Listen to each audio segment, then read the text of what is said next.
Welcome back to Mecha March Madness, Mark II. As you ascend Sky Sanctuary at the end of Sonic & Knuckles, you come across an active raid from the Egg Robos, interrupted now and then by Eggmobile battles, not conducted by the Doctor, but instead by what seems to be Sonic. A shiny metallic blue head peeks over the iconic hovercraft, but this doesn't look like the other Sonic robots we have fought in other games. So who is this guy, and how is it capable of running machines normally reserved for Robotnik himself? Well, as you tear through one mobile and then the other, teleporting to higher levels as you go, as you reach the final teleportation orb that will lead you to the Death Egg, a blue streak speeds by and destroys it. A spiky ball flies back across the screen and unfurls, revealing a powerful and terrifying doppelganger. This is Mecha Sonic. Mark II. Once a bulky reference to Mechagodzilla found aboard a giant Death Star reference, this robot would return for revenge and evolve into a design unlike anything we had ever seen in the series up to this point. At first you would assume, like many of us did back then, that this was an entirely different Sonic robot, especially since they mixed around the robot names so often back then, at least here in America, but thankfully we've had all of that cleared up as time went on, and even without solid confirmation from Sega themselves, up until, again, recent years, there's enough context clues here to tell us that this robot is an upgraded version of the Mecha Sonic we fought at the end of Sonic the Hedgehog 2. It's once again protecting the Death Egg, but it also sports a near identical set of attacks, except this time with a little bit more style. It has a spinball attack that's far more powerful than yours, and like the original Mecha, he will shoot himself across the screen. Except this time, he shoots off backwards so he can drive his spikes into you, and it looks so cool. Gonna mecha moonwalk you to death. Hopefully nobody sues Sega for that Michael Jackson joke. Anyway, this is indeed an upgraded Mecha Sonic, and as far as I'm concerned, the one true Mecha Sonic, because this is the robot I think of when I think of the name Mecha Sonic. And really, they should have stuck with this design. I know that cameo robot in Adventure is called Mark III, but I don't care. This is Mecha Sonic, and today we're taking a long overdue look at one of my all-time favorite robots and, well, characters in the Sonic series. Look at the impact he had on the franchise and the lore, which is interesting because he doesn't show up for very long when you consider the grand scheme of things, but his presence would transform everything we know about the world of Sonic the Hedgehog. To kick things off though, we need to figure out why this robot even exists. And I mean that quite literally. I've always loved this robot and I was so hyped when I first came across him, but I've also always wondered, why did Sega introduce a new Mecha Sonic when Metal Sonic already existed?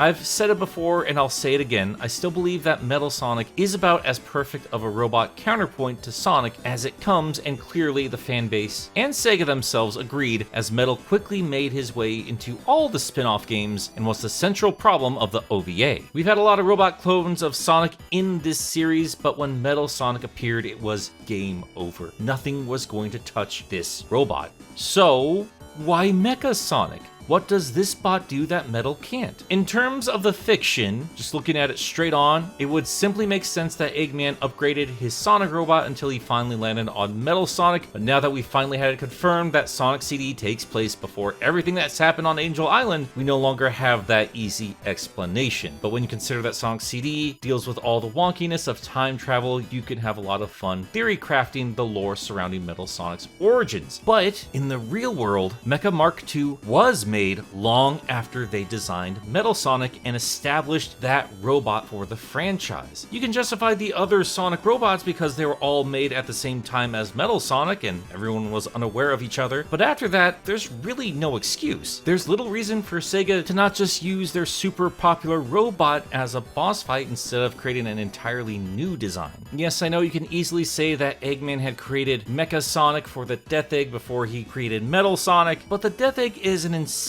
space station. It doesn't take that much reasoning to think that Eggy could slap together a second Metal Sonic. He ended up doing that in the next game after all. Or maybe that's the same one. I don't know anymore. I love Metal Sonic, but I swear to God, every time he shows up, the timeline goes haywire. So yeah, that's one way to look at it, but I'm not satisfied with waving away everything with time travel. Though keep that in mind because I will be tackling that in more detail in another video. I whine, but I do love fan theory crafting all this stuff. For now, let's operate under the assumption that two separate separate robot clones of Sonic were necessary for Robotnik's schemes. Let's look at the utility of Mecha Sonic versus Metal Sonic. Is there something here one robot can do that the other can't? Well, I've also said this before, and I've had this parroted back to me in my own comment sections and social media, but once again, where I feel Metal Sonic was designed for speed, Mecha Sonic was designed for battle. He's not here to race, he's here to fight. Yes, I know. Again, said that in another video, and I'm not looking up which one. Something along those lines. And I think this is evident simply in their designs. And I do want to shout out the art direction that both Sonic CD and Sonic 3 Knuckles do, because they keep the badniks in line with Metal Sonic's designs in Sonic CD, and the same can be said when you compare the badniks of S3K to Mecha Sonic. Everything looks kind of rounded with a really nice sheen on it, trying to do that pseudo 3D thing. It looks really nice, but even with that considered, Mecha Sonic is so much more detailed and intimidating when compared to every other robot in the game. He's almost over-designed.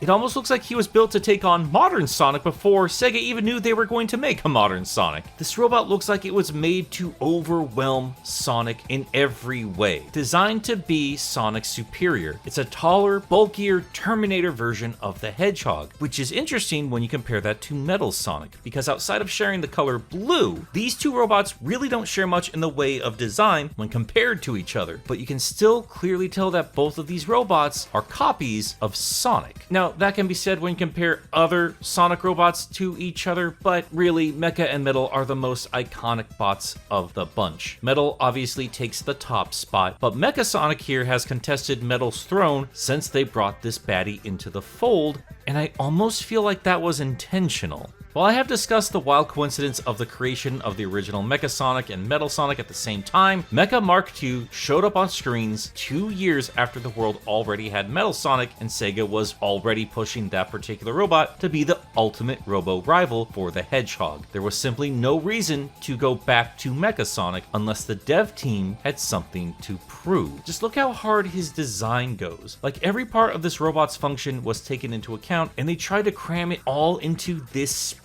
His blue is a deeper, colder shade than Sonic's, and the quills are beautifully crafted. Almost has like a sports car vibe to it, and each sharp quill is carefully considered with its placement, and they're layered, giving this robot the ability to flex and move around. I love that because I see too many cartoons that just let robots get all squiggly and stretchy with their metal bits, and it makes no sense whatsoever. Oh, hey Archie, what are you doing here? I like his torso. Almost looks like a boat engine, and his big gauntlets and booties, which are held together by little stickly legs, and the arms, well, they could just be robo bits, or they could be like balls, because, you know, some of the badniks have little orbs for arms. Whatever, looks cool. And I even love that they matched Sonic's shoes. That's an adorable touch. Oh, the little wheelies on the back there, another lovely touch to the original Mecha Sonic. This boy had skate shoes before they were cool. You know, for that 1 year they were cool. Even his stance exudes intimidating power, or the eerie glow of his visor, which does so much with just a few pixels, but I'll touch on that a little bit later, as well as that power up animation where you see his chest open up to reveal this orange orb, and years later fans realized that orb was actually the glowing bit of his eyes. It actually moved down from his head into his chest when it opens up, and oh my god, there is so much going on with this design, and it drives me crazy that concept art does not exist for this guy. We have concept art of every other Sonic robot that's been in a boss fight except for Mecha Sonic. We have 5 Mecha Sonic designs from a game that never came out. I'm sorry to longtime viewers. I know I've complained about this in other videos, but this is my Mecha Sonic video, and I'm gonna have a quick tangent here. I have been on the hunt for this concept art for this one robot for a very long time. Yes, I know technically we got some in Sonic Origins, but that was clearly based off the original Mecha Sonic, which makes me wonder maybe this design happened much later into the development. Kinda wild to assume that we would have gotten a super form of the original Mecha Sonic. Regardless, every other badnik got art, and you're telling me that they went this hard with the detail and nobody scribbled it on paper first? The bladed quills arranged in such a way that allowed the robot to move around? The little bolts on his gauntlets? I mean, look at the open chest with the orb. Somebody designed the robotic guts of that thing. You know they did. This bot was designed by someone with a passion for robots. I refuse refuse to believe this wasn't carefully designed on paper before ever popping up as pixels. Anytime I've had a chance to speak with someone who's worked at or with Sega, I've asked if they had ever seen reference art for this guy, and the answer is always no. That means the comic artists have always had to go to these sprites to design the robot. And hey, I'm thankful that we have him in other forms of art, but when I look at Metal Knuckles and see the details we would have missed if that art was never released to us, I can't help but feel we were missing some crucially cool details of Mecha Mark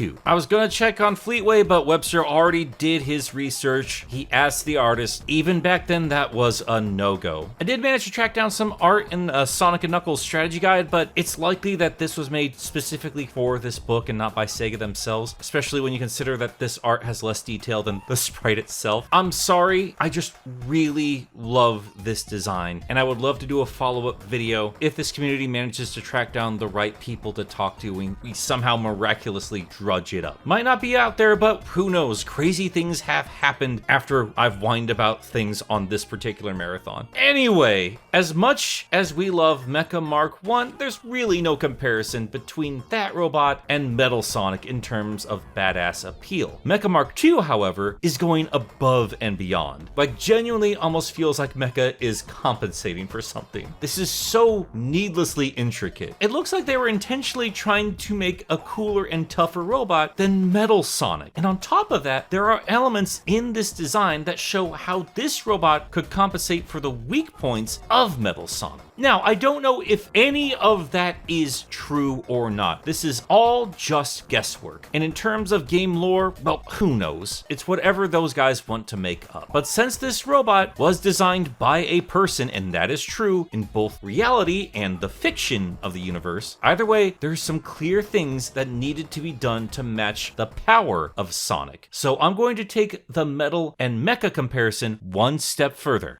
Where Metal Sonic was designed for speed, Mecha Sonic was designed to spin. Now, when you consider the decades following the original Genesis games, it's easy to forget that an integral part of Sonic was the simple fact that he could roll into a ball. I mean, this was a core element as to why the species of hedgehog was even chosen when they were first designing the character, and that round shape dictated the gameplay and level design as much as, if not more than, Sonic's speed. There were so many Sonic clone platformers back in the 90s, and almost all of them fell flat for one reason or another. But the biggest flaw of almost all of these imitators was that they did not form into a ball. That ball helps conduct that iconic speed. It's Sonic's method of defense and attack. You do it every time you jump. Removing it would be as insane as removing the rings from the series lore.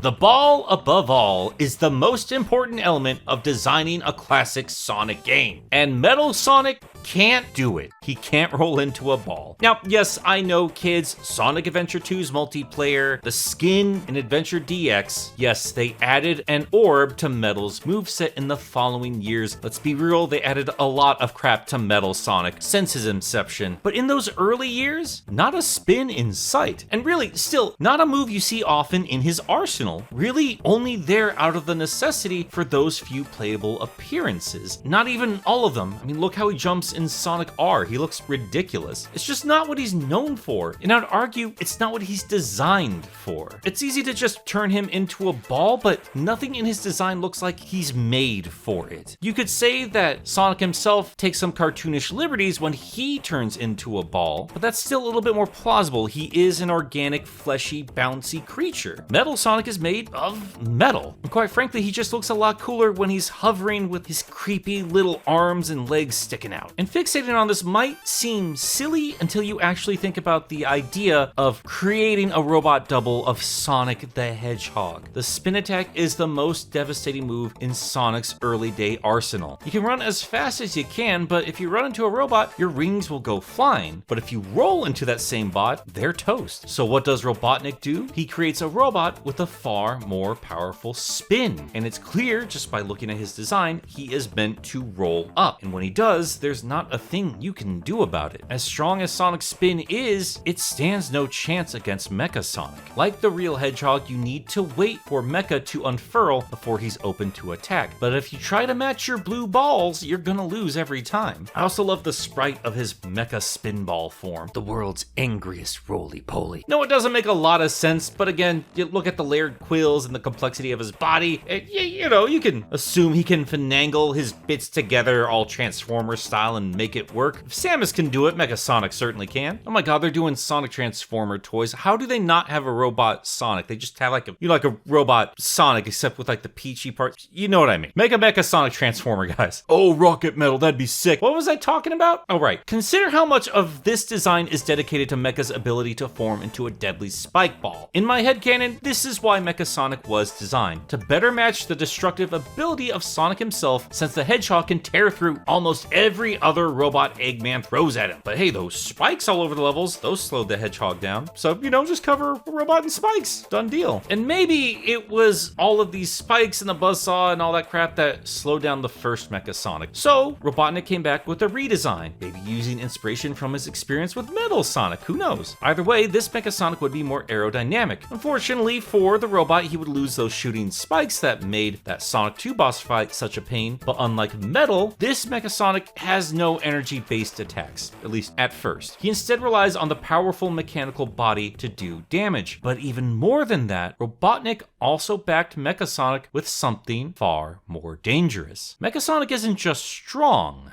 he's also smart. We see hints of the robot's intelligence in that very first encounter where it's flying around in an Eggmobile, which looks silly, I will admit, but this is something we've seen the real Sonic do at the end of Sonic 3. And there's nothing to back up this particular headcanon, but you could easily retcon in some nonsense about Eggman using that Eggmobile to scan Sonic and using that data to help build Mecha Mark II. That's a huge stretch. Not every little thing needs to connect, but either way, that's a fun little parallel I've never noticed until I was doing research for this video. Anyway, this first encounter is a big deal because this is the first time we've ever seen Robotnik trust one of his robots to pile one of his Eggmobiles. And yes, it soon becomes clear that the Egg Robos are very capable of that job as well, and we do see what kind of problem they can become in future games, but Mecha Sonic is the first of the robots to do this. This tells me that he outranks the Egg Robos and probably every other robot we have seen up to this point in the game. The Egg Robos are just left to fly around without any extra arsenal except those laser pistols. I think that Mecha going from the very first Eggmobile boss battle in Sonic 1 to one of the more frustrating ones in Sonic 2 is a telling clue as to how capable this particular robot is. They even went out of his way to make little balloon versions of himself. That's so cute. Seriously, there is no way there's not concept art. Look how considered all of this is. So yes, all of these details lead to what is easily my favorite level of the entire Sonic series. The set pieces, the storytelling, the culmination of this grand adventure, and the reveal of one of the coolest robots out there. And I'm forever going to beg on Sonic Generations for that. I love that game, but bringing back Sky Sanctuary without bringing in the iconic robot is always going to bother me. But all that said, this is a really easy boss fight. Yeah, with all that build up, 2 Eggmobile battles as you rise up throughout the ruins in the sky, 8 pops to the head, and Mecha is down for the count, left among the crumbling rubble as Sonic runs off to the Death Egg. And you know, even if it's an easy fight, it's still a memorable encounter. With this one act, we already found a lot worth talking about when it comes to Mecha Sonic. This alone would be enough to leave more of an impact than the initial counter with Mecha Sonic in Sonic 2. This fight and the build-up to it perfectly represents just how much has changed for the Death Egg, how much grander everything would be this time around. An excellent teaser for the grand finale. But this is not where Mecha Sonic's story would end. This wasn't simply a teaser for a fight against Robotnik, but a teaser for the real final fight of the game. Another fight against Mecha Sonic himself. The introduction of the Egg Robos and Mecha Sonic, as grand as it seemed, proved to be a little underwhelming for any capable player used to these shenanigans. The Egg Robos go down as quick as any other badnik, and Mecha Sonic is literally 3 boss fights you have experienced before if you played the first 2 games. And technically, Mecha Sonic is an easier fight here than when compared to the ringless spike shooting encounter in Sonic 2. It's not until you jump into the Knuckles story do we see just how dangerous these robots truly are. The Echidna story takes place after Sonic has taken care of business with the Death Egg, but Sonic missed at least one Egg Robo. And it turns out this robot is just as capable of wielding Eggmobiles as its creator. In fact, it's a little bit more effective. The Egg Robo boss battles and the mini boss battles are far more aggressive against Knuckles than they ever were against Sonic, almost as if they were learning and adapting. Now, you could simply wave this off in terms of game design. Knuckles is here to be the hard mode, but they didn't leave things with a simple character swap. It's not like you see Knuckles trying to get in the way of Knuckles. There are hints all over the place letting you know that this takes place after Sonic's adventure. The Death Egg is gone, Angel Island is back in the sky, and the Egg Robo is now in place of Eggman. And we have talked about those little details to death in this community, but what's not talked about so much is how this was brilliantly alluding to the real mastermind behind this second, more aggressive attack against Angel Island. The game might have you believe that Eggman is just controlling this Egg Robo remotely, but it is strange that he wouldn't be more hands-on this time around. Maybe he just doesn't consider Knuckles a threat like he does Sonic.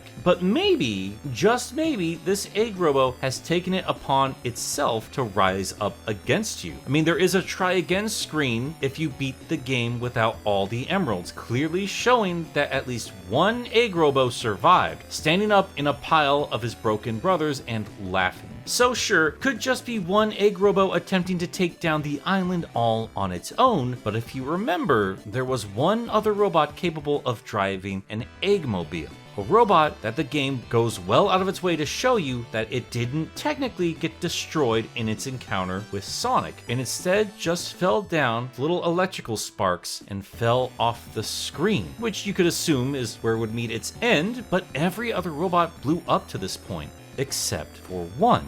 And as you make your way to Sky Sanctuary a second time with Knuckles, instead of taking the ruins on a second time, you're instead immediately ensnared by the Egg Robo with the same contraption that stole the Master Emerald. And it brings you over to the true mastermind behind this attack.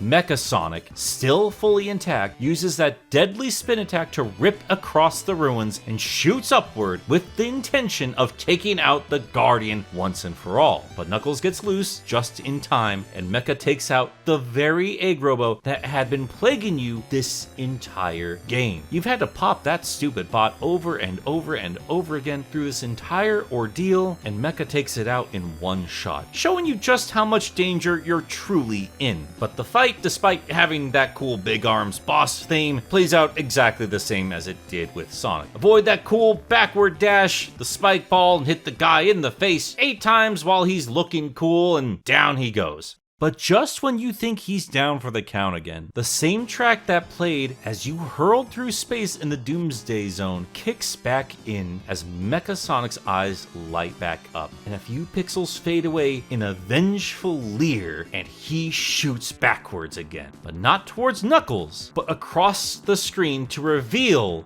the stolen Master Emerald, which also tells you why Angel Island has been teetering in the background this entire time. Mecha Sonic had stolen it a second time, and he jumps on top of it and does what no other robot, what no other character has done before. The chest plate falls, revealing that orb, and electricity crackles as Mecha absorbs energy directly from the Master Emerald and then leaps into the sky. But he doesn't come back down. Instead, a blinding flash erupts from the robot, and where there was once a cold blue, now glows a sinister, burning gold. This is Super Mecha Sonic, the true final fight of Sonic 3 and Knuckles. And you, as the player, no matter how many emeralds you have collected, you do not have enough rings to go super or hyper or any of that. You are left to take on the very first robot, the very first enemy to ever achieve a super state. What was once the ultimate reward now shoots across the screen like a furious comet, indestructible and far too fast for you to keep up. You are completely at Mecha's mercy, and it is up to you and you alone to take him down. And yes, I do have to really play up how wild all of this is, because otherwise you're just sort of standing there while this guy just zips back and forth across the screen. But holy broly, this is pretty neato. In terms of official Sonic lore, they were expanding quite a bit of their world in S3K. Not only did we find the Master Emerald, but it transformed the Chaos Emeralds into Super Emeralds, and your super form could go hyper. And now, this moment here confirmed that the big bad jewel of the bunch had the ability to make one ascend into golden godhood all on its own. And on top of that, this power wasn't just for organic beings. Even a robot could tap into it, which is scary impressive on Eggman's behalf. He had figured out not only the power of Sonic, but the emeralds themselves, and somehow managed to build a machine that can harness and wield that power. This is what made Mecha so cool. Just a shame his design doesn't change in the slightest. Or does it? Now, yes, obviously that golden glow is a change, and it's a different shade than Super Sonic, which makes sense because Mecha was already a darker shade of blue, so in turn you get a darker yellow. But I don't think it's simply because he's not drinking enough water.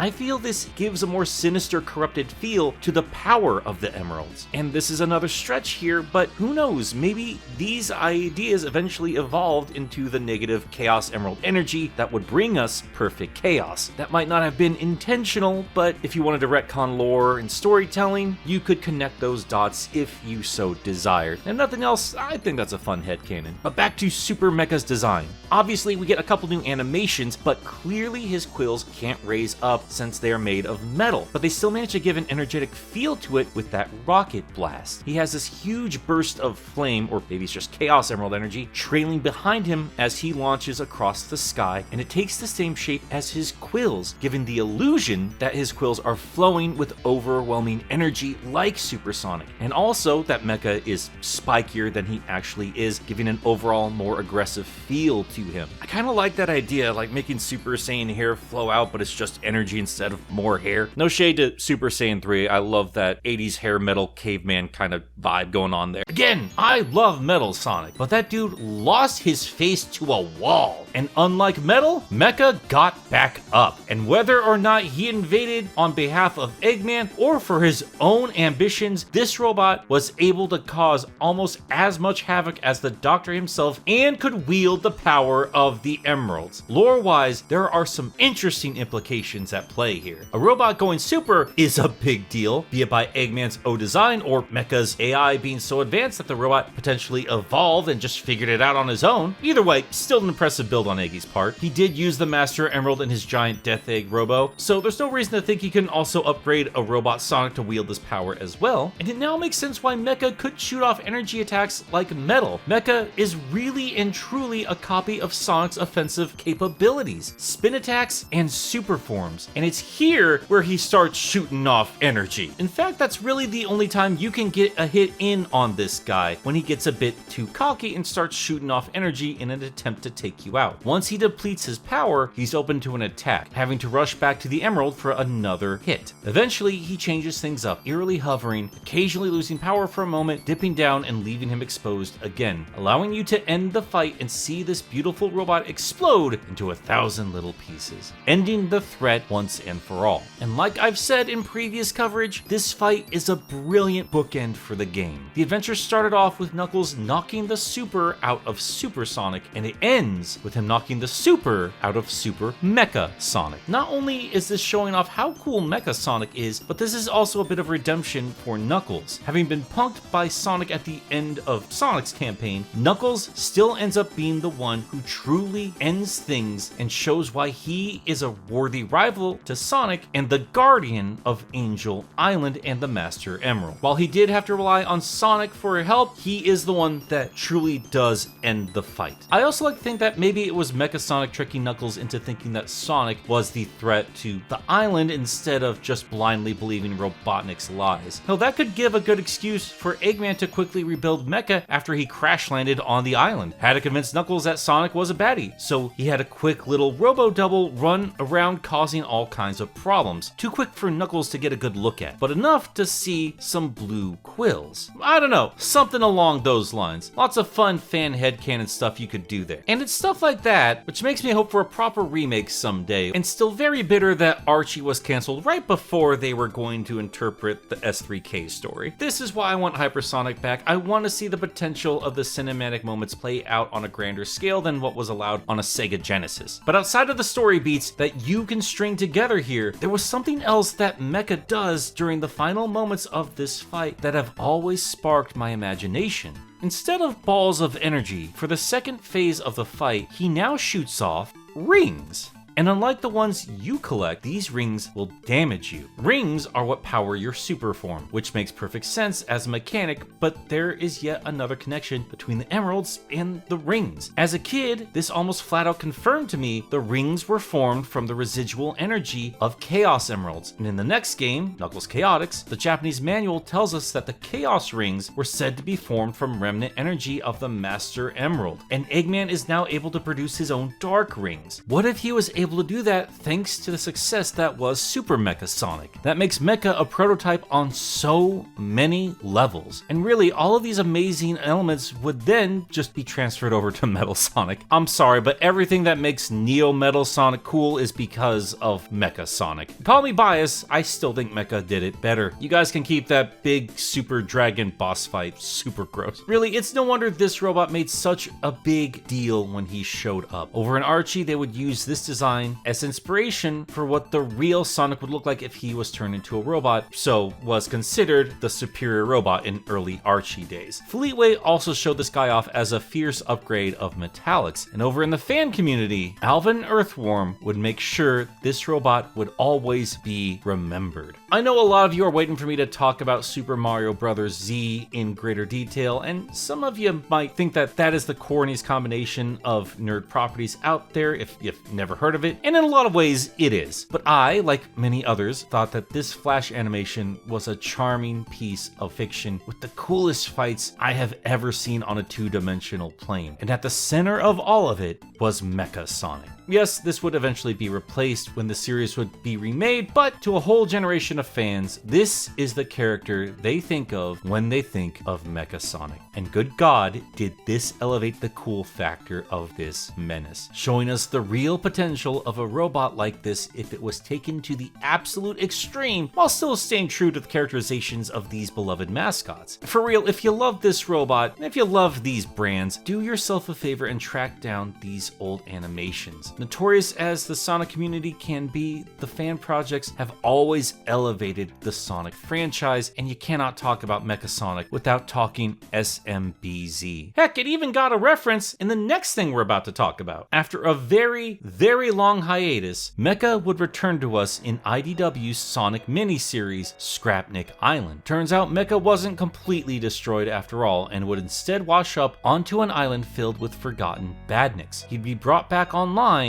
and reprogrammed by Sigma, yes, that's what he's named, to hopefully find a purpose beyond Eggman's initial programming. I have discussed this comic in greater detail in another video, so we're not going to jump into the plot here. Go check that out, or better yet, go read it for yourself. It's a great fun time. It is a wonderful examination of Mecha Sonic, and it really builds a character where he never really had one before. In the years after S3K, I, like I'm sure many of other fans have, had their own fun ideas of what to do with Mecha Sonic if he ever showed back up in the franchise, but most of my headcanon had him coming back as a baddie. Daniel Barnes, the writer of this book, did something different with this robot, and I think it's for the best. He wanted to take Mecha down a path that Metal Sonic would never be allowed to explore. And for a bit, Mecha did go back down a dark path, which was cool, getting to see a fight between Sonic and Mecha Sonic in comic form and giving us some insight to the Hedgehog's thinking was wonderful. But this time it didn't end with Mecha Sonic blowing up. It instead ended with redemption.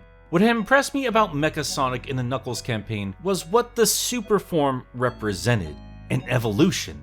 Mecha went beyond what any robot had done to that point. To me, it showed an ambition and fire unlike anything we had seen before in Eggman's army. But growth doesn't need to be shown simply with power, and that's what we get here in Scrapnik. Mecha's true power isn't another super form, though I will say that Coat of Rust does kind of remind me of his Master Emerald Power Glow. No, the real power is free will.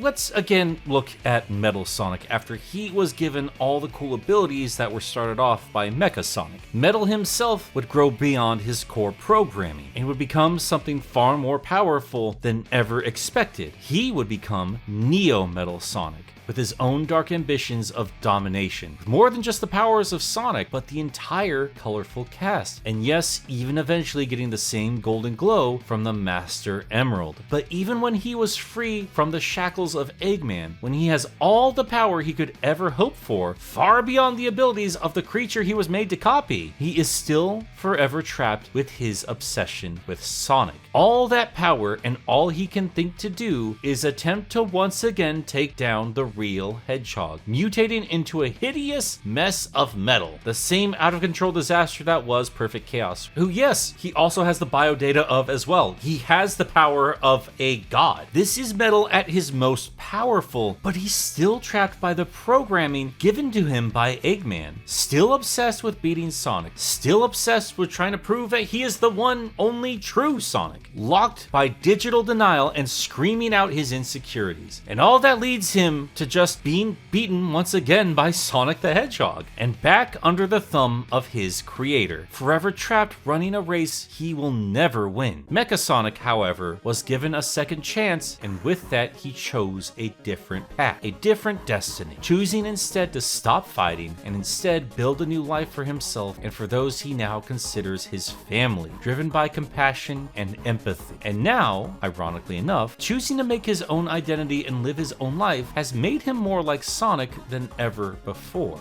I've complained about how constrained IDW stories can be since they must adhere to game canon, but this is one of those times I really think it works in its favor, taking a character from the past to build a better future, letting us explore a robot that was once only a silent sprite. Don't get me wrong, I still want my fan service nonsense, I still want to see Metal Sonic versus Mecha Sonic, and I still love all my super forms and robot doubles, and I still want that damn concept art. I know it exists out there. But at the end of the day, I'm thankful that this robot's potential has finally been properly explored. In that final fight against Knuckles, that crackling surge of emerald energy, that golden blur shooting across the sky, all of that was simply a hint at what really makes Mecha Sonic so super.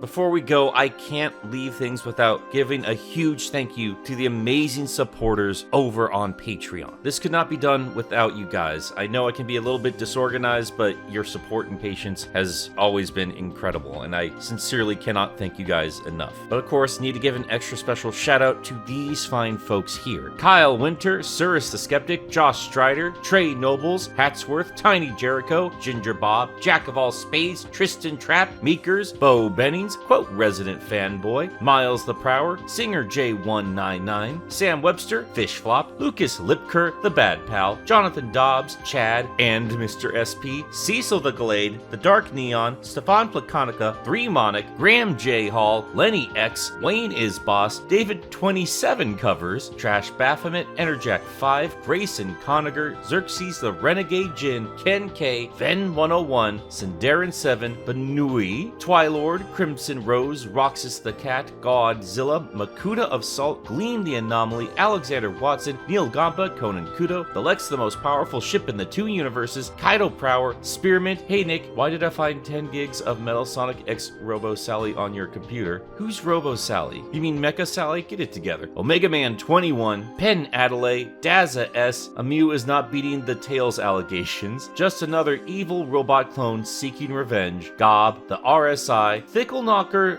Thimble Bumper, Thitha3? Did I do that right? I don't know. Did I say something offensive? Salem Hollow, Siegfried Wilder, Naburnyard, KB, Tenric Terror, Cho Henshin, Sonicbot, Saki Clips? Saying that right? I think so. And Milowish. Milaush? There's no ish. Why am I doing the ish? Milaush. Guys, thank you so much for the support, and I noticed I have some new names on there to say thank you. I might have said them wrong, so if I did, let me know. But yes, stick around because we have more Mecha March Madness on the way. Toot toot, Sonic Warriors.